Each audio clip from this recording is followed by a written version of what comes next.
వేరా? గమ్యం ఒక్కటే, ఇంజనీరింగ్ నుంచి యానిమేషన్ వరకు ఎన్నో కోర్సులతో అత్యుత్తమ విద్యను అందిస్తోంది KLH యూనివర్సిటీ.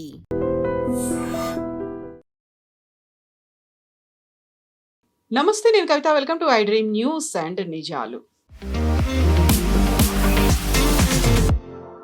హర్మూజ్ జలసంధిని కనుక ఓపెన్ చెయ్యకపోతే ప్రాజెక్ట్ ఫ్రీడమ్ ఆపరేషన్ ని చేపడతాము అంటూ డొనాల్డ్ ట్రంప్ అనౌన్స్ చేశారు. ప్రపంచ పటంలో ఇరాన్ ని లేకుండా చేస్తాము అంటూ ఒక వార్నింగ్ ను కూడా ఇచ్చారు. ఇది ఎప్పుడు తెగుతుంది, ఎప్పుడు దీనికంటూ ఒక సొల్యూషన్ వస్తుంది, ఎవరు డెసిషన్ తీసుకుంటారు? మనతో పాటుగా ఉన్నారు సీనియర్ జర్నలిస్ట్ సురేష్ కొచ్చతిరి గారు. సార్ నమస్తే. సో మనమంతా ఈ ఎలక్షన్స్ హడావిడిలో ఇక్కడ మన దగ్గర ఏ గవర్నమెంట్ వస్తుంది, ఏ సర్వేలు చెప్తున్నాయి, రిపోర్ట్స్ ఎలా ఉన్నాయి, రిజల్ట్స్ ఎలా ఉన్నాయి, దీని మీద ఉన్నాం. కానీ మనం వరల్డ్ వైడ్గా ఆలోచిస్తే డొనాల్డ్ ట్రంప్ ఆయన ఒక ప్రాజెక్ట్ ఫ్రీడమ్ అనే దాన్ని అనౌన్స్ చేశారు. ఇరాన్ మీద అంతే హార్ష్ వాయిస్, హార్డ్ స్టేట్మెంట్స్ అనేవి ఇస్తున్నారు. ఇరాన్ని ప్రపంచ పటంలో లేకుండా చేస్తా అనేది ఆయన చెప్తూనే ఉంటారు. ఇప్పుడు ఎవరు ఆయన పట్టించుకోవట్లేదు. పులి వచ్చింది కేసు ఇది. ఇప్పుడు పులి నిజంగా వచ్చినప్పుడు ఎవరు పట్టించుకోరు.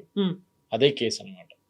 ట్రంప్ ఎప్పుడు చెప్తుంటారు, వారానికి ఒక ట్వీట్, అంటే డైలీ ట్వీట్ చేస్తారు, కానీ వారానికి కొత్త వార్నింగ్ ఉంటుంది. ఒకటి, ఇరాన్ని మొత్తం సివిలైజేషన్ని తీసేస్తాం, మేక్ దమ్ డిసపియర్, స్టోన్ ఏజ్లో తీసుకెళ్ళిపోతాం, అది ఇది అని చెప్పి చాలా స్టేట్మెంట్ ఇస్తారు.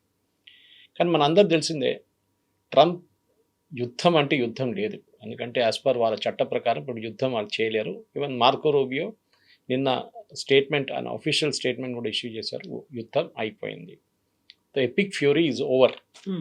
సో మీరు చెప్పినప్పుడు ప్రాబ్లం ఏంటి? ఇప్పుడు ఎపిక్ ఫ్యూరీ పోతే కూడా ప్రాబ్లం సార్ట్అవుట్ కాలేదు. వీళ్ళకి కావాల్సింది యుద్ధం ఎందుకు మొదలైంది? ఇజ్రాయెల్కి కొన్ని ఎయిమ్స్ ఉన్నాయి. ఇజ్రాయెల్ ఈ యుద్ధాన్ని ఆపరు. యుఎస్ ఇది ఆపేసి వెళ్ళిపోతే కూడా ఇజ్రాయెల్ బాంబ్ చేస్తారు ఇరాన్ని. మళ్ళీ వాళ్ళకి అక్కడ ఆ రెజీమ్ ఉండకూడదు. ఆ రెజీమ్ ఉంటే వాళ్ళకి ప్రాబ్లం. వీళ్ళు హెజ్బుల్లా కానీ, హమాస్ కానీ, హూతీల్ని ఫండ్ చేస్తారు. ఇరాన్లో ఇప్పుడున్న రెజీమ్ ఉండకూడదు. సో ఇజ్రాయెల్కి చాలా క్లారిటీ ఉంది. వాళ్ళు ఇవ్వాలి కాదు, ఇంకా 10 సంవత్సరాలు పోరాటం చేస్తారు వాళ్ళు. అమెరికాలో అది కాదు. ప్రెసిడెంట్ ట్రంప్ యుద్ధం ఎందుకు మొదలుపెట్టారు ఆయనకే తెలియదు. ఇజ్రాయెల్ అన్నారు, మేము బాంబు వేయడానికి వెళ్తున్నాం, అక్కడ ఖమేనీ దొరికాడు, మాకు వేసేస్తున్నాం, మీరు వస్తారా లేదా అని అడిగితే నేను కూడా వస్తానని చెప్పి వచ్చాడు ట్రంప్. ట్రంప్ ఏమనుకున్నాడు, ఇది మంచిగా ఆపర్చునిటీ, ఫినిష్ చేసేసి గవర్నమెంట్ కూడా టేక్ ఓవర్ చేసుకోవచ్చు మనం అని చెప్పి. వెనిజువేలాలో చేసాం కదా, ఇరాక్లో చేసాం కదా, లిబియాలో చేసాం, ఇక్కడ కూడా చేద్దాం అనుకున్నాం, కానీ కాలేదు. మనందరూ తెలిసింది February 28 ఆ బాంబింగ్ జరిగిన తర్వాత ఇరాన్ రియాక్ట్ అయింది. ఎప్పుడు యుఎస్ వాళ్ళు కళల్లో కూడా ఊహించలేరు వాళ్ళు. Mainly strait of Hormuz. ఈ స్ట్రేట్ ఆఫ్ హార్మూజ్ని సరే ఫస్ట్ టైం బ్లాక్ చేశారంటే కాదు, హిస్టరీలో 1953లో బ్రిటన్ బ్లాక్ చేశారు first time strait of Hormuz. అది సపరేట్ స్టోరీ, మనం డిస్కస్ కూడా చేసాం దాన్ని ఒకసారి ఎపిసోడ్లో. తర్వాత Saddam Hussein and Iraq and Iran యుద్ధం అనుకోండి, ఆ టైంలో 1980sలో 8 సంవత్సరాల్లో స్ట్రేట్ ఆఫ్ హార్మూజ్ అప్పుడప్పుడు బ్లాక్ అవుతుండే. వీళ్ళు వాళ్ళ వైపు బాంబు వేస్తారు, వీళ్ళు ఒక ట్యాంకర్ని కొడతారు, అప్పుడు మళ్ళీ ట్రాఫిక్ అంతా ఆగిపోతుంది. కానీ అప్పుడు ఆయిల్ అంత పెద్ద ప్రాబ్లం లేకుండే. తర్వాత కువైత్ ఇష్యూ వచ్చింది, అన్ని ఆయిల్ ప్రాబ్లం మొదలైన ఆ టైం నుంచి. కానీ బేసిక్లీ ఇప్పుడు జరుగుతుంది ఏంటంటే, ప్రెసిడెంట్ ట్రంప్కి ఇప్పుడు దీని నుంచి బయటికి ఎట్లా రావాలని తెలియట్లేదు ఆయనకి. ఒకటి, ఆయనకి డొమెస్టిక్ ఆడియన్స్లో పాపులారిటీ చాలా మటుకు పడిపోయింది. ఆఫ్కోర్స్ ఆయన మాగా బేస్ ఇంకా ఉందనుకోండి, ఒక 30%, కానీ మిగతా 70%, 65 నుంచి 70% ఆయన వ్యతిరేకిస్తున్నారు. వాళ్ళ in fact today morning Gallup poll వచ్చింది కొత్తది ఒకటి, దాంట్లో 52% యుఎస్ సిటిజన్స్ ఏమంటారంటే, మా ఫైనాన్షియల్ సిచ్యువేషన్ దీనికన్నా ముందున్న దాని ప్రకారం మా ఇంకా చాలా దారుణం అయిపోయింది మా ఫైనాన్షియల్ సిచ్యువేషన్. ప్రతి అమెరికన్ ఫ్యామిలీ మన సెనెట్ హియరింగ్లో కూడా పీట్ హెజ్గెత్ని అడిగారు, మీకు తెలుసా ప్రతి అమెరికన్ ఫ్యామిలీ ఎంత ఎక్స్ట్రా ఖర్చు పెట్టాల్సి వస్తుంది? $5,000 ప్రతి సంవత్సరం. Petrol prices, diesel prices, gas prices పెరిగింది. ఈ డీజిల్ ప్రైసెస్ పెరిగిన దాంట్లో ట్రక్ వాళ్ళు ఎక్స్ట్రా ఛార్జ్ చేస్తున్నారు. దానికోసం సూపర్ మార్కెట్లో వచ్చే ప్రతి ప్రోడక్ట్ ప్రైస్ పెరిగింది, అన్ని గ్రాసరీస్ పెరిగింది. So this is become a big problem. ఈ ప్రాబ్లం ఎక్కడ వస్తుంది? మనం ఏమనుకుంటాం, అమెరికా వాళ్ళు 100% వాళ్ళు ఆయిల్ ప్రొడ్యూస్ చేస్తారు, కరెక్ట్, నో డౌట్.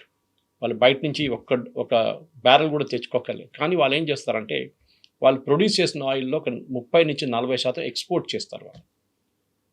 అది వాళ్ళ స్ట్రాటజీ. అదే టైంలో వాళ్ళు మిగతా దేశాల నుంచి 30 నుంచి 40% కొనుక్కుంటారు. మీకు ఇంటర్నేషనల్ లెవెల్లో స్ట్రేట్ ఆఫ్ హార్మూజ్ బంద్ అయినప్పుడు ఆయిల్ ప్రైసెస్ $100 కన్నా పైకి వెళ్ళిపోయాయి. అప్పుడు మనం అనుకోవచ్చు యూఎస్కి ప్రాబ్లం ఉండకూడదు కదా, వాళ్ళు ఆయిల్ ప్రొడ్యూస్ చేసుకుంటున్నారు, వాళ్ళు ఏం ప్రాబ్లం వాళ్ళకి? వాళ్ళు కూడా $40, $50 వాళ్ళ సిటిజన్స్కి అమ్ముకోవచ్చు. కాదు, అక్కడున్న ఆయిల్ కంపెనీలు ఏం చేస్తారంటే ఇంటర్నేషనల్ లెవెల్లో బెంచ్ మార్క్ చేస్తారు వాళ్ళు.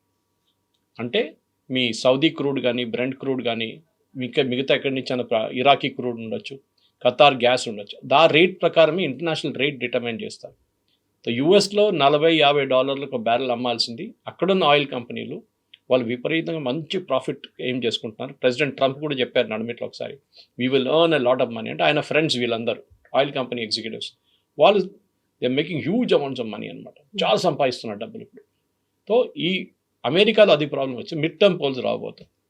Mid term polls already first set start అయిపోయింది. చాలా మటుకు క్యాండిడేట్స్ వాళ్ళ పేర్లు చెప్పుకుంటున్నారు, క్యాంపెయిన్ మొదలు పెట్టారు. ఇప్పుడు షార్ట్ లిస్ట్ వస్తుంది, ఇంత తర్వాత నడుస్తుంటుంది. కానీ యుద్ధం ఇప్పుడు అందరూ ఈవెన్ ఎక్స్పర్ట్స్ ఏమంటున్నారు, ఇది యుద్ధం ఇవ్వాలాగితే కూడా దీని ఇంపాక్ట్ నెక్స్ట్ 6 నెలల దాకా ఉంటుంది. సో ప్రెసిడెంట్ ట్రంప్కి డెఫినెట్గా అక్కడ సెనెట్ కానీ హౌస్ ఆఫ్ రిప్రజెంటేటివ్స్లో ఏదో దేంట్లో ఒకటి మెజారిటీ ఉండాల్సింది. Senate will not go away, సెనెట్లో మెజారిటీ ఉంచుకుంటారు. కానీ అటువైపు హౌస్ ఆఫ్ రిప్రజెంటేటివ్స్లో ఈ ప్రాబ్లం రాబోతుంది. అక్కడ చాలా నేరో మెజారిటీ ఉంది. అండ్ ఇప్పుడున్న పరిస్థితి చూస్తే డెఫినెట్గా ట్రంప్ ఓడిపోతాడు. అండ్ హిస్టరీలో కూడా ఉంది, వాళ్ళ దగ్గర ఏ అమెరికన్ ప్రెసిడెంట్ అయినా ఆయన ఎలక్ట్ అయిన తర్వాత నెక్స్ట్ మిడ్ టర్మ్ పోల్స్ వచ్చినప్పుడు ఓడిపోయారు. I think Biden was only one who beat that. మిగతా అందరూ క్లింటన్, కార్టర్, బుష్, ఒబామా వీళ్ళందరూ ఓడిపోయారు. సో వాళ్ళ సెకండ్ హాఫ్ ఎప్పుడు వీక్గా ఉంటుంది. ఫస్ట్ 2 సంవత్సరాలు ఫుల్ ఎనర్జీతో ఉంటారు. సెకండ్ హాఫ్ రాగానే మొత్తం, ఎందుకంటే ఒకసారి హౌస్ ఆఫ్ రిప్రజెంటేటివ్స్ మెజారిటీ వచ్చిందనుకోండి, వీళ్ళ మీద ఒక్కొక్క బిల్స్ బ్లాక్ చేయడం మొదలు పెడతారు వాళ్ళు. ఇంపీచ్మెంట్, ట్రంపే అన్నారు దట్ మేము ఎలక్షన్ గెలవకపోతే, మిడ్ టర్మ్ గెలవకపోతే నా మీద ఇంపీచ్మెంట్ తీసుకొస్తారు, నన్ను పని చేయనియరు, నన్ను ప్రెసిడెన్షిప్ నుంచి కూడా తీసేస్తారు వీళ్ళు కావాలి. In fact speaker of the house ఆయన చెప్పారు మొన్న, ఈ మిడ్ టర్మ్ పోస్ట్ గెలవకపోతే ఆయన కూడా రిపబ్లికన్ కదా, ఆయన అంటున్నారు then you can forget President Trump. ఏం చేయలేడు. డిసెంబర్ తర్వాత ప్రెసిడెంట్ ట్రంప్ ఒక డమ్మీ లాగా ఉండిపోతాడు. Will be a lame duck President అంటారు ఇంగ్లీష్లో. ఇప్పుడున్న పరిస్థితిలో ఆయన ఇట్లాంటి దీని నుంచి బయటకు రావడానికి డెస్పరేట్గా ట్రై చేస్తున్నారు. ఒకటి, యుద్ధం చేయలేరు, ఒక్క బాంబు కూడా వేయలేరు ఆయన, అన్లెస్ యుఎస్ ఫోర్సెస్ మీద అటాక్ చేస్తే మీరు అటాక్ చేయొచ్చు. నిన్న జరిగింది ఈ operation freedom, what ever it is called, అది చేస్తున్నప్పుడు ఏదో ఈ మస్కిటో బోట్స్ అంటారు వీళ్ళు, దోమల్లాగా ఉంటుందంట చిన్నది, ఇరానియన్ బోట్స్, అది వచ్చి షిప్ల మీద దాడి చేస్తారు అని. దాన్ని 5-6 కొట్టుపడేశారు నిన్న అమెరికన్ ట్రూప్స్ వచ్చారు, ఏదో ఒక షిప్ మీద ఫైర్ చేశారంట దానికోసం. దాన్ని ఒకటే వాళ్ళు చేయొచ్చు ఇప్పుడు, కానీ అది కూడా భయపడుతున్నారు. నిన్న అనౌన్స్ చేస్తుంది, ఇవాళ క్యాన్సిల్ చేసేసాడు, అంటే ఒక స్టాప్ పెట్టేశాడు దానికి. ఏంటంటే మేము మాట్లాడుతున్నాం Pakistan and other nation. I'm telling Kavitha garu, దీంట్లో అందరు పెద్ద విలన్ పాకిస్తాన్. వాళ్ళు ఇక్కడి నుంచి ఆడుతున్నారు, అక్కడి నుంచి ఆడుతున్నారు. నిన్న యూఏఈ మీద దాడి జరిగింది మొన్న. యూఏఈలో ఒక రిఫైనరీని కొట్టారు వీళ్ళు. యూఏఈని అడ్డుకుంటున్నారు ఇప్పుడు, యూఏఈని యాక్చువల్లీ హెల్ప్ చేస్తున్నారు ఇజ్రాయలీ ఐరన్ డోమ్ సిస్టమ్ తీసుకొచ్చి వాళ్ళు అక్కడ పెట్టారు. అది కాకుండా ఈవెన్ వాళ్ళ ఇంకొక అడ్వాన్స్ టెక్నాలజీ వాళ్ళు కూడా వాడట్లేదు, which is called iron beam, ఒక హెవీ మైక్రోవేవ్ బీమ్ యూజ్ చేస్తారు. అది వాళ్ళు తీసుకొచ్చి ఇరాన్లో ఇక్కడ యూఏఈలో టెస్ట్ చేస్తున్నారు, అది కూడా బాగా పనిచేస్తుందంట. నిన్న 4 క్రూజ్ మిసైల్స్ కొట్టారు ఇరాన్. ఇప్పుడు ఆవిడ చెప్తున్నారు మేము కొట్టలేదు అంటున్నారు. మళ్ళీ ఎవరు కొట్టారు మీరు కాకపోతే? ఇప్పుడు ఎందుకంటే అది కాగానే యూఏఈ అన్నారు, అయిపోయింది, చాలా అయింది ఇది, ఇప్పుడు now we're going to hit back అన్నారు నిన్న. వాళ్ళకి తెలుసు ఇరాన్కి ఇజ్రాయెల్ అక్కడ ఉందని తెలుసు, భయం ఉంది వాళ్ళకి. సో ఇరాన్ ఇప్పుడు కొడతారని చెప్పి యూఏఈ వార్నింగ్ ఇచ్చిన తర్వాత వాళ్ళు స్టేట్మెంట్ ఇచ్చారు, డినై చేశారు, మేము చేయలేదు ఇది చెప్పి. అప్పుడు దాకా వాళ్ళు మాట్లాడలేదు దాని గురించి. అందరికి తెలుసు అక్కడి నుంచి వచ్చింది మిసైల్ అని. ఇప్పుడు ప్రెసిడెంట్ ట్రంప్ ప్రాబ్లం ఏంటంటే, ఒకవైపు యూఏఈ ఇప్పుడు వీళ్ళ మీద దాడి చేస్తే మళ్ళీ యుద్ధం మళ్ళీ మొదలవుతుంది. ఈయన యుద్ధం చేయలేడు, బికాస్ కాంగ్రెస్ అంటే వాళ్ళ పార్లమెంట్లో 60 రోజుల లోపల మీరు అప్రూవల్ తీసుకోవాలి వార్ పవర్స్ యాక్ట్లో. అది ఇప్పుడు లేదు, అది పోయింది. దానికోసం నిన్న మార్కో రూబియో కూడా అనౌన్స్ చేసేసారు, నో యుద్ధం అయిపోయింది, ఆపరేషన్ ఫ్యూరీ ఈజ్ కంప్లీట్. కావాలంటే కొత్త యుద్ధం మొదలు పెట్టాల్సి వస్తుంది, ఆపరేషన్ ఫ్యూరీ పార్ట్ 2 అని చెప్పి మొదలు పెట్టాల్సి వస్తుంది. So first part is over. ఇప్పుడు ప్రెసిడెంట్ ట్రంప్ దీని నుంచి బయటికి రావాలంటే స్ట్రెయిట్ ఆఫ్ హార్మోజ్ ఇప్పుడు కూడా ఓపెన్ కావట్లేదు. ఆయన డెస్పరేట్గా ఇరాన్తో ఏదో ఒక ఒప్పందం చేయడానికి ట్రై చేస్తున్నారు. ఇరాన్ వాళ్ళ న్యూక్లియర్ దాని మీద అంగీకరించారు. మీరు ఆలోచించండి, ప్రెసిడెంట్ ఒబామా జేసీపీ అప్పుడు ఒప్పందంలో 2015లో దీనికన్నా చాలా మంచి డీల్ తీసుకొచ్చారు ఆయన. ఇరాన్ ఆల్మోస్ట్ వాళ్ళ కంప్లీట్ న్యూక్లియర్ అంబిషన్స్ పక్కన పెట్టేశారు. దాంట్లో ఓన్లీ వాళ్ళ పీస్ఫుల్ పర్పసెస్ కోసం, వాళ్ళ న్యూక్లియర్ ప్లాంట్, అదే పవర్ ప్లాంట్ కోసం 3% ప్యూరిటీ ఉంచుకుంటాం, 3.67 టు బి ఎగ్జాక్ట్. దానికన్నా బెటర్ డీల్ ఎవరికి రాదు. ఇది రాగానే ఈయన 2018లో ప్రెసిడెంట్ ట్రంప్ దాన్ని ఇచ్చి పక్కన పడేశారు. Now he struggling. ఇప్పుడు న్యూక్లియర్ డీల్ రాదు, అక్కడ రెజీమ్ మారదు, మీరు స్ట్రేట్ ఆఫ్ హార్మోస్ మ్యాక్సిమం వాళ్ళు ఓపెన్ చేసి ఇచ్చేస్తారు అంతే. మీరు మిగతా ఏం చేయలేరు ఇరాన్ని. వాళ్ళ మిసైల్స్ అట్లనే ఉండిపోతుంది, వాళ్ళ రెజీమ్ అక్కడే ఉండిపోతుంది. మీరు ఏ యుద్ధానికి ఏం దానికి వెళ్ళారో ఒక్కటి కూడా మీరు అచీవ్ చేయకుండా బయటకు వచ్చేస్తారు. జస్ట్ బికాజ్ ఆయన ఎట్లయినా ఆయన ఆయిల్ ప్రైస్ తగ్గించేస్తే స్టాక్ మార్కెట్ పైకి వెళ్తుంది, ఆయిల్ వాళ్ళ ఓటర్ బేస్ కొంచెమైనా వాళ్ళ వైపు చూస్తారని చెప్పి ఒక కాన్ఫిడెన్స్ ఉంది ట్రంప్. కానీ ఇజ్రాయెల్ దీన్ని ఆగనియరు, వాళ్ళు డెఫినెట్గా మళ్ళీ కొడతారు ఇరాన్ని. అప్పుడు యుఎస్ ఏం చేస్తారు? ఎగ్జాక్ట్లీ. ఇప్పుడు గతంలో కూడా ట్రంప్ చాలా అనౌన్స్ చేశాడు, మీ సివిలైజేషన్ని అంతం చేస్తాను అన్నారు. టుడే ఈజ్ డ్యామ్స్ డే, లేకపోతే bridges day, today is power plants day అన్నారు. ఆ తర్వాత స్ట్రైట్ ఆఫ్ హర్మూజ్ కాదు, స్ట్రైట్ ఆఫ్ ట్రంప్గా పేరు మారుస్తాను అన్నారు. ఇప్పుడు ఆపరేషన్ ప్రాజెక్ట్ ఫ్రీడమ్ అనేది ఒకటి తీసుకొచ్చిన తర్వాత ఇమ్మీడియట్గా ప్రపంచ పటంలో కూడా లేకుండా చేస్తాను అంటే అక్కడ ఒక ఫ్రస్ట్రేషన్ అనేది కనిపిస్తోంది, ఏం చేయలేని ఒక నిస్సహాయత కూడా కనిపిస్తోంది. ఇరాన్ మాత్రం అలాగే ఉంది, స్ట్రాంగ్గా ఉంది, స్టబ్బన్గా ఉంది, యాక్సెప్ట్ చేయట్లేదు. స్ట్రాంగ్గా లేదు, దే ఆర్ స్టబర్న్. కానీ వాళ్ళు ఎకనామికలీ వాళ్ళు మొత్తం కంప్లీట్గా డౌన్ అయిపోయారు. వాళ్ళ దగ్గర డబ్బులు లేవు, వాళ్ళ దగ్గర వాళ్ళ సిటిజన్స్కి, వాళ్ళ ప్రజలకి తినడానికి పెట్టడానికి తిండి కూడా లేదు. వాళ్ళ దగ్గర రైస్ లేదు, బియ్యం లేదు, గోధుమలు లేదు, ఏదో. పాకిస్తాన్ వైపు నుంచి ఏదో తెప్పించుకుంటున్నారు, అది యుఎస్ చూడకుండా వాళ్ళు ఇగ్నోర్ చేస్తున్నారు. అది పాకిస్తాన్ వైపు నుంచి ఏదో ట్రక్స్లో తీసుకొస్తున్నారు, కంటైనర్ కార్గో పాకిస్తాన్లో ఉన్న గ్వాడవార్ పోర్ట్లో దిగిపేసి అక్కడి నుంచి వస్తున్నారు అనమాట, బై ల్యాండ్ రూట్. ఎందుకంటే సీ రూట్ని తీసుకొస్తే యుఎస్ కొట్టేస్తారు, వాళ్ళు ఆల్రెడీ బ్లాకేడ్ పెట్టారు కదా గల్ఫ్ ఆఫ్ ఒమాన్. ఇప్పుడు ప్రెసిడెంట్ ట్రంప్ ప్రాబ్లం, నేను దీంట్లో పాకిస్తాన్ రెఫరెన్స్ చెప్పాను, కంప్లీట్ చేయలేదు నేను. పాకిస్తాన్ నిన్న వాళ్ళు సౌదీ అరేబియాలో కూర్చున్నారు. సౌదీ అరేబియాకి యుఏఈకి పడదు, మనందరికి తెలిసింది. అది పాకిస్తాన్ అదే టైంలో ఇరాన్తో నెగోషియేట్ చేస్తున్నారు, మిడిల్ మెన్గా చేస్తున్నారు వాళ్ళు. నిన్న యుఏఈ మీద బాంబు పడినప్పుడు మళ్ళీ స్టేట్మెంట్ ఇష్యూ చేస్తారు, మేము కండమ్ చేస్తున్నాం దీన్ని. అరే మీరే కదా నెగోషియేట్ చేస్తున్నారు బాబు ఇరాన్తోని, వాళ్ళు యుఏఈ మీద బాంబు వేసి మీరు కండమ్ చేస్తున్నారు, మళ్ళీ అటువైపు కూర్చొని వెళ్ళి వాళ్ళతోనే నెగోషియేట్ చేస్తున్నారు. మళ్ళీ మీరు సౌదీ అరేబియా దగ్గర వెళ్ళి కూర్చొని సౌదీ అరేబియా యుఏఈకి పడదని మీకు తెలుసు. So Pakistan is playing a villain's game in this. ఇవాళ కాకపోతే రేపు ఇది చాలా క్లియర్గా బయటకు వచ్చింది. They are just making a fool of President Trump. ఎందుకంటే ఆయనకు తెలియట్లేదు. వాళ్ళు మీరు చూసుంటారు, ఫస్ట్ టైం ఒక 10 కండిషన్స్ పంపించారు, దాంట్లో ఒక సీజ్ ఫైర్ చెప్పారు లెబనాన్లో. అమెరికా అన్నారు మా దగ్గర మా కాగితంలో లేదేది, వాళ్ళు అన్నారు కాదు మా కాగితంలో ఉంది ఇది, మేము ఇచ్చిన 10 పాయింట్స్ అది ఉంది, మేము పాకిస్తాన్కి ఇదే ఇచ్చాము మేము. అరే పాకిస్తాన్ మాకు ఇచ్చిన దాంట్లో లేదు కదా, రీరైట్ చేశారు. పాకిస్తాన్ ఏమో హోప్ ఇస్తున్నారు, ఇరాన్ చేస్తారు, ఇరాన్ చేయరు ఒప్పందం. ఏ ఇరానియన్ రెజీమ్ అయినా యుఎస్తో ఒప్పందం పెట్టుకుంది అనుకోండి, రేపు వాళ్ళు ఉండరు 100%. ఇవాళ అరాచి వాళ్ళు చైనాకి వెళ్ళారు, అక్కడ ఏం చేస్తాడు అది చూడాలి. ఎందుకంటే చైనానే వీళ్ళకి లాజిస్టికల్ సపోర్ట్ ఇస్తున్నారు, బికాజ్ ఆయిల్ చైనాకి ఇస్తున్నారు, శాటిలైట్ ఇమేజరీ ఇస్తున్నారు, ఆయుధాలు ఇస్తున్నారు, దాన్ని అందరికి తెలుసు. ప్రెసిడెంట్ ట్రంప్ 10 రోజుల తర్వాత మళ్ళీ ఆయన కూడా చైనాలో ఉంటారు. ఏం చెప్తారు ఆయన, అక్కడ వెళ్ళే ముందు యుద్ధం ఆపడానికి ట్రై చేస్తున్నారు. కాదు, ఈ యుద్ధం ఆగితే 2 వైపుల నుంచి ఆగదు. ఒకటి ఇరాన్ ఆపరు, స్ట్రైట్ ఆఫ్ హార్మూజ్ వాళ్ళ దగ్గర ఉంటే ఆపరు వాళ్ళు. నెక్స్ట్ ఇజ్రాయెల్ కూడా ఆపదు. నెక్స్ట్ ఇజ్రాయెల్ కూడా ఆపరు. Correct, Israel will go all out. వాళ్ళకు ఒక సివిలైజేషనల్ వార్ ఇది. ఆ ఇరానియన్ రెజీమ్ని దింపితేనే వాళ్ళు చేస్తారు. యాక్చువల్లీ ఇది మొత్తం ఇజ్రాయెల్కి అప్పగిస్తే ఇప్పుడు దాకా యుద్ధం అయిపోతుండే. ఈ అమెరికా మీరు చేయకూడదు, బాంబ్ చేయకూడదు, సీజ్ ఫైర్ అని పెట్టుకున్న దాంతోనే ప్రాబ్లం వచ్చింది. ఇప్పుడు ఈ సీజ్ ఫైర్ తీసేస్తే విత్ ఇన్ 1 వీక్ ఇజ్రాయెల్ వాళ్ళని ఫినిష్ చేసేస్తారు.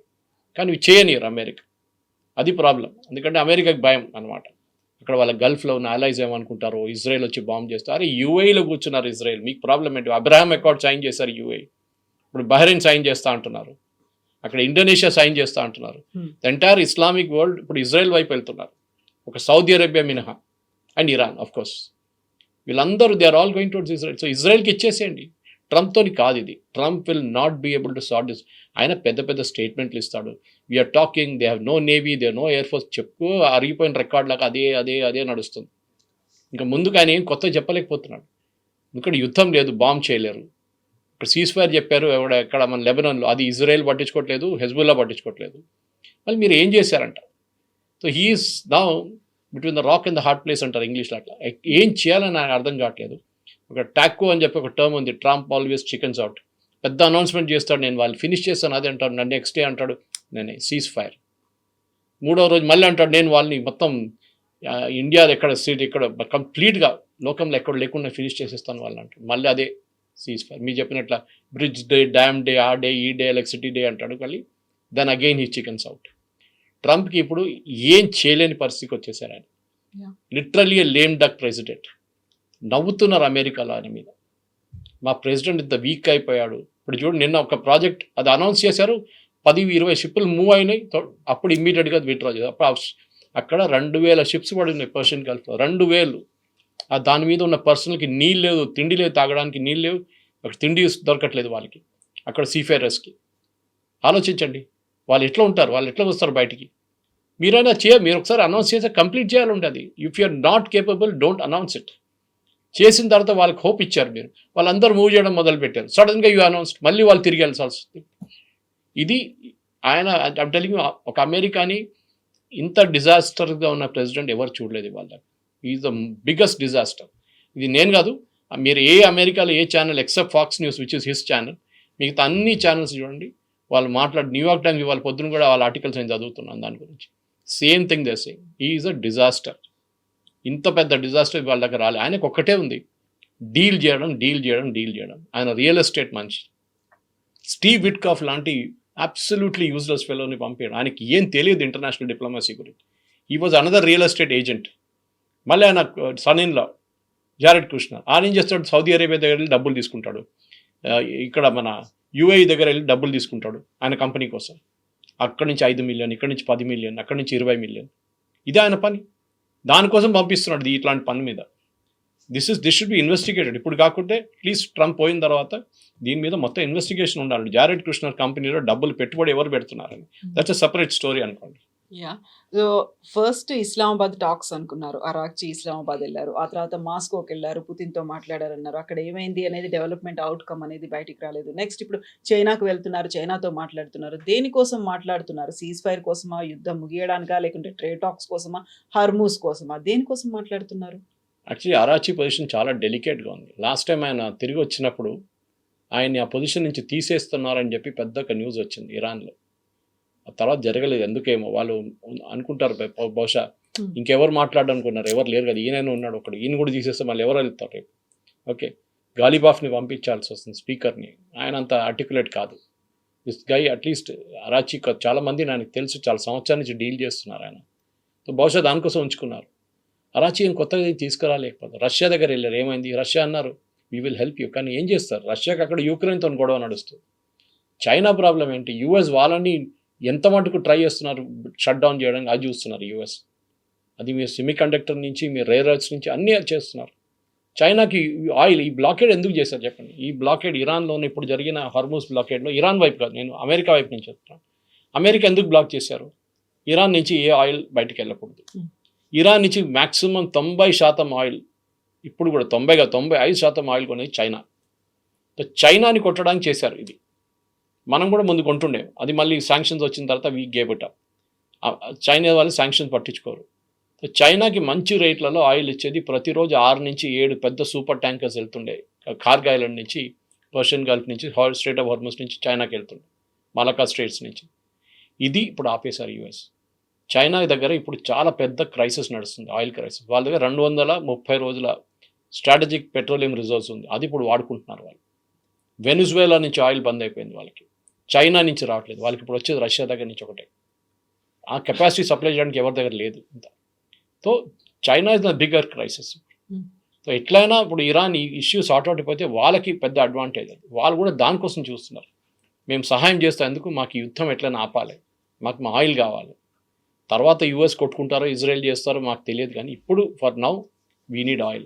మాకు ఒక నెల నుంచి ఆయిల్ రావట్లేదు, రోజుకి 6 నుంచి 7 సూపర్ ట్యాంకర్స్ వెళ్తుండే, అదంతా మొత్తం బంద్ అయిపోయింది. ఇరాన్కి రెవెన్యూ లేదు, అది ఇంకో ప్రాబ్లం. వాళ్ళకి 10 పైసలు రెవెన్యూ రావట్లేదు. వాళ్ళకి ఎన్ని రోజులు బతుకుతారు? జీతం ఎక్కడ ఇస్తారు? యాజ్ ఇట్ ఈస్ వాళ్ళ కరెన్సీకి వాల్యూ లేదు. ఒక లోఫ్ ఆఫ్ బ్రెడ్ కావాలంటే చిన్న ట్రక్లో తీసుకెళ్ళాలంటే డబ్బులు, అంత డివాల్యూ అయిపోయింది వాళ్ళ కరెన్సీ. సో ప్రెసిడెంట్ ట్రంప్కి ప్రాబ్లం ఎక్కడైందంటే Kavitha garu, he's not able to do anything. ఆయన ఏం చేయాలనుకుంటే ఆయన కావట్లేదు.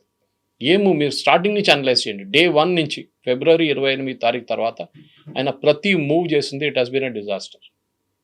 వాళ్ళ నేవీ లేదు, ఇప్పుడు మళ్ళీ అదే అంటాడు, ఎయిర్ ఫోర్స్ లేదు, వాళ్ళది ఏం లేదు. మళ్ళీ మీరు ఎందుకు భయపడుతున్నారు అండి స్ట్రేట్ ఆఫ్ హార్మస్లో? Why are you scared? వాళ్ళ దగ్గర ఏం లేనప్పుడు చిన్న చిన్న బోట్లు వచ్చి మీ షిప్స్ని కొడుతున్నారు. మీరు ఏం చేయలేకపోతున్నారు. నిన్న అన్నారు మేము 6 షిప్లు కొట్టేస్తాం, వాళ్ళు అన్నారు ఏం చేయలేదు, 2 సివిలియన్ షిప్ని కొట్టారు వీళ్ళు, చిన్న మస్కిటో క్రాఫ్ట్ని కొట్టారు వీళ్ళని. ఇది ప్రాబ్లం. అసిమెట్రిక్ వార్ఫేర్ నడుస్తుంది. ఇరాన్ ఎక్కువ రోజులు తట్టుకోలేరు, ఇది కరెక్ట్ అది. కానీ మీరు ఎన్ని రోజులు మీరు ఈ బ్లాకేడ్ పెట్టినా the entire world is suffering because of that. Israel తట్టుకుంటోందా మరి? ఇజ్రాయెల్కి ప్రాబ్లం లేదు, వాళ్ళు చూడండి ఎప్పుడు కంప్లైంట్ చేయరు. ఇవాళ దాకా ఇజ్రాయెల్ కంప్లైంట్ చేస్తున్నట్టు చూసారా? వాళ్ళకి కావాల్సింది తెచ్చుకుంటారు. They have their own way of working. వాళ్ళ టెక్నాలజీ ఈజ్ టాప్ క్లాస్. ఆయుధాలు ఇప్పుడు లేటెస్ట్ ఒక పెద్ద షిప్లో 3 షిప్లు వచ్చిందంట, ఆయుధాలు వచ్చినాయి ఇజ్రాయెల్కి అమెరికా నుంచి. కొత్త ఆర్డర్ ఇచ్చారు వాళ్ళు మళ్ళీ, almost I think more than $500 million ఆయుధాల కోసం, F-35 కోసం. ఇజ్రాయెల్కి ప్రాబ్లం లేదు. వాళ్ళకేంటంటే వాళ్ళకి తెలుసు వాళ్ళ సివిలైజేషనల్ ప్రాబ్లం. అమెరికాలో ట్రంప్ ఇవాళ ఉంటాడు, రేపు వెళ్ళిపోతాడు. నెటన్యాహు కానీ ఇంకే ప్రధానమంత్రి వస్తానో రేపు వాళ్ళ బిహేవియర్ అట్లనే ఉంటుంది. Right from Ben Gurion to Golda Meir, Shimon Peres, Yitzhak Rabin, ఎవరైనా చూడండి, అండ్ బెంజమిన్ నెటన్యాహు, వాళ్ళ అప్రోచ్ ఒకటే ఉంటుంది, మేము కాంప్రమైజ్ చేయము వీళ్ళతో, అరబ్స్తో. మమ్మల్ని 2 సార్లు మా మీద యుద్ధం చేశారు. అండ్ ఇరాన్తో అదే వాళ్ళ లాజిక్ ఉంటుంది. సో అమెరికా అది కాదు, అమెరికా ట్రాన్సాక్షనల్, మేము ఇది చేసి మేము వెళ్ళిపోతాం ఇక్కడి నుంచి. ఇజ్రాయెల్ కాదు, we will finish the job. So వాళ్ళ స్ట్రాటజీ 2 వైపుల నుంచి కరెక్ట్ ఉంది. బెంజమిన్ నెటన్యాహు కూడా ఎలక్షన్ ఉంది ఇంకా ఒక 4 నెలల తర్వాత, ఈజీగా గెలిచిస్తారు ఆయన. ప్రాబ్లం ఇలా అక్కడ 71% మంది వాళ్ళ ప్రజలు అంటున్నారు మీరు ఇంకా పోరాటం చేయండి, మేము ఉంటాం మీతో. అమెరికాలో వ్యతిరేకంగా నడుస్తుంది. 71% is opposing the war. So ఇంకెన్ని రోజులు కొనసాగుతుంది? ఆల్రెడీ ఇప్పటికి ఆల్మోస్ట్ 65 days అయిపోయింది. ట్రంప్ హ్యాస్ టు విత్డ్రా, ఇంకే ఆప్షన్ లేదు ఆయనకి. ఈ పాకిస్తాన్ వీళ్ళని మొత్తం హిందీలో చెప్పాలంటే ఉల్లు చేస్తున్నారు ప్రెసిడెంట్ ట్రంప్ని. ఇరాన్ అంగీకరించారు, ఇరాన్ మాట్లాడుతున్నారు, ఏం జరగట్లేదు. ఇవాళ దాకా ఇప్పుడు వచ్చే ముందు నేను I was watching one of the American channels. ఈ 2 నెలల్లో 2 కదా, మోర్ దెన్ 2 months అయింది కదా, February 20th నుంచి మనం almost you're talking of something like in the range of about 30 + 30 60 days 65 days అయిపోయింది. ఈ 65 రోజుల్లో ఒకటే మీటింగ్ జరిగింది యూఎస్తో. కానీ పాకిస్తాన్ హైప్ క్రియేట్ చేస్తారు, మేము మాట్లాడుతున్నాం, ఇరాన్ దగ్గర కాగితాలు చెప్పి ఇరాన్ ప్రపోజల్ పంపిస్తుంది, nothing. Because me base proposal ఏంటి, మీరు ఎందుకు యుద్ధం మొదలు పెట్టారు, దాని నుంచే మీరు కాంప్రమైజ్ అయితే ప్రెసిడెంట్ ట్రంప్ నెక్స్ట్ ఎలక్షన్లో, ఈ బై ఎలక్షన్లో ఉండరు, వాళ్ళ పార్టీ నెక్స్ట్ 2028లో జరగబోయే వాళ్ళ ప్రెసిడెన్షియల్ ఎలక్షన్లో ఎవరైనా వాళ్ళ క్యాండిడేట్ ఉన్నా కానీ ఓడిపోతారు. Because is compromising on his ideal. మీరు యుద్ధానికి వెళ్ళినప్పుడు దాని మీద మీరు కట్టుబడి ఉండాలి. That we went for uranium, we will fight and get the uranium back. వాళ్ళని న్యూక్లియర్ పవర్గా మేము అలౌ చేయము. ప్రెసిడెంట్ ట్రంప్ చూడండి, ఆయన టోన్ మారుతుంది. ఇప్పుడు రోజుకి ఇంకా వీక్ అయిపోతున్నారు. ఇప్పుడు మేము మాట్లాడుతున్నాం, we will come to a very good agreement. అరే మీరు అన్నారు కదా అక్కడ ఎవరు లేడు మాట్లాడడానికి అని, ఎవరితో మాట్లాడుతున్నారు మళ్ళీ మీరు? ఆ Pakistan, I'm telling you that Asim Munir is biggest fraud. ఆయన చేస్తున్న ఫ్రాడ్ పని ఇది.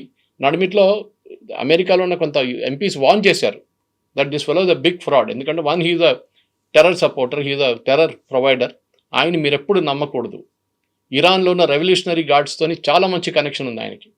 కాసిం సులేమానీ ప్రెసిడెంట్ ట్రంప్లో ఫస్ట్ టర్మ్లో చంపిన commander, IRGC commander, and he and this fellow are very close friends.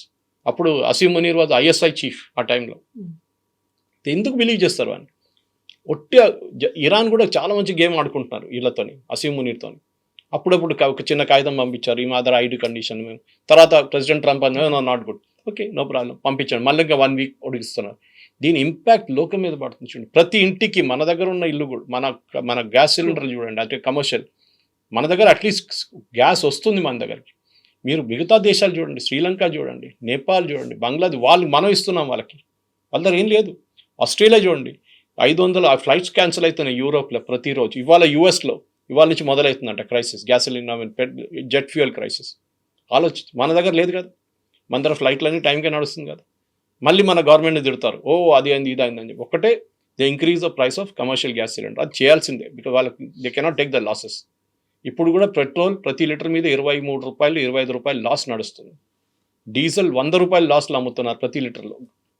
Okay, oil companies దీనికన్నా ముందు డబ్బులు సంపాదించారు, ఆ డబ్బులతో నడిపించుకుంటారు వాళ్ళు. కానీ ఎన్ని రోజులు ఎక్కడో ఒక చోటుకు చాగాలి కదా. ఈయన వార్ నుంచి విత్డ్రా చేస్తే రేపు ఆయన పొలిటికల్ ఫ్యూచర్ ఫినిష్డ్. ఉన్నది 2 సంవత్సరాలు, అది కూడా ఫినిష్ అయిపోతుంది. లేదు నేను కాంప్రమైజ్ చేస్తా అంటే అది కూడా ఇరాన్ అంగీకరించట్లేదు. వాళ్ళ వైపు నుంచి వాళ్ళు కాంప్రమైజ్ చేయరు. వాళ్ళకి తెలుసు Iran is playing a beautiful double game. వాళ్ళకి ఎట్లయిపోయిందంటే మా లాస్ట్ లెగ్స్లో ఉన్న మా రెజీమ్ అయిపోయింది, మాకు తెలుసు, మేము ఉండం రేపు. కానీ తోడు వెళ్తే మిమ్మల్ని కూడా తీసుకెళ్తాం మేము అని చెప్పి ఆ పొజిషన్కి వచ్చేసారు Iran. Yes, sir. Thank you so much, sir. Thank you very much. Thank you.